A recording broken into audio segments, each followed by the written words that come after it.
Hello everyone, welcome back to मेरे channel जहां हम सेल साइकिल के मूल और उन्नत पहलुओं को समझेंगे। सेल साइकिल एक ऑर्डर्ड सीरीज ऑफ इवेंट्स है जो सेल को पेरेंट से दो डॉटर तक ले जाता है। एक औसत यूकैरियोटिक सेल को इस साइकिल को पूरा करने में लगभग 24 घंटे लगते हैं। सेल साइकिल दो मुख्य फेजों में बटा है, इंटरफेज और एम फेज। इंटरफेज, जो सबसे लंबा चरण है, सेल को ग्रो करने और डीएनए को तैयार करने का समय है। G1 फेज में सेल बढ़ता है, प्रोटीन और आरएनए बनाता है और ऑर्गेनेल्स डुप्लीकेट होते हैं। यदि डीएनए क्षति या अनुकूल पर्यावरण नहीं है तो सेल जीजियो में जा सकता है। इस फेज में डीएनए प्रतिलिपि बनती है, हर क्रोमोसोम दो समान प्रतियों में बदलता है। हिस्टोन प्रोटीन भी बनते हैं ताकि नया क्रोमैटिन बन सके। G2 चेक पॉइंट सुनिश्चित करता है कि डीएनए रेप्लिकेशन सही हुआ है। जब सब तैयार हो जाता है, सेल एम फेज में प्रवेश करता है जहां वास्तविक विभाजन होता है। प्रोफेज में क्रोमैटिन कंडेंस होकर दृश्यमान क्रोमोसोम बनते हैं और न्यूक्लियर मेम्ब्रेन घुल जाता है। मेटाफेज में सभी क्रोमोसोम कोशिका के मध्य तल पर संरेखित होते हैं।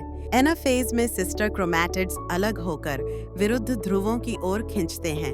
टेलोफेज में क्रोमोसोम डीकंडेंस होते हैं और नई न्यूक्लियर मेम्ब्रेन बनती है।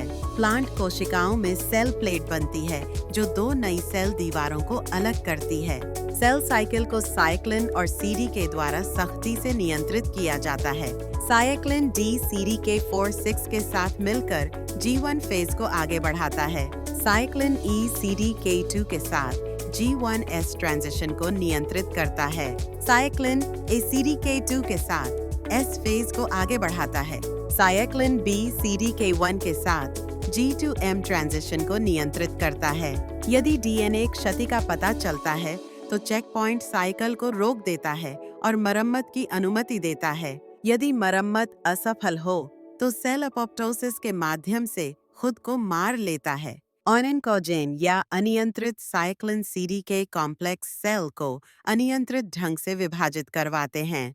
p53 या RB जैसे ट्यूमर सप्रेसर जीन की हानि भी अनियंत्रित विभाजन को बढ़ावा देती है। अगर वीडियो पसंद आया तो लाइक, सब्सक्राइब और टिप्पणी में अगला टॉपिक बताइए। धन्यवाद।